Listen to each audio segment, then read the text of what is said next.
Quand arriva le jour de la Pentecôte, au terme des 50 jours après Pâques, ils se trouvaient réunis tous ensemble. Soudain, un bruit survint du ciel comme un violent coup de vent. La maison où ils étaient assis en fut remplie tout entière.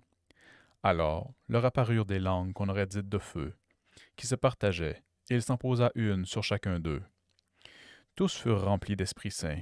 Ils se mirent à parler en d'autres langues, et chacun s'exprimait selon le don de l'Esprit. Or, il y avait, résidant à Jérusalem, des Juifs religieux, venant de toutes les nations sous le ciel. Lorsque ceux-ci entendirent la voix qui retentissait, ils se rassemblèrent en foule. Ils étaient en pleine confusion, parce que chacun d'eux entendait dans son propre dialecte ceux qui parlaient. Dans la stupéfaction et l'émerveillement, ils disaient: Ces gens qui parlent, ne sont-ils pas tous galiléens? Comment se fait-il que chacun de nous les entende dans son propre dialecte, sa langue maternelle?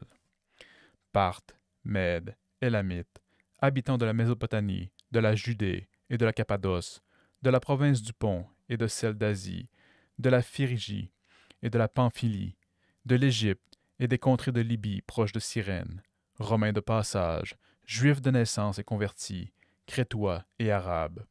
Tous, nous les entendons parler dans nos langues des merveilles de Dieu.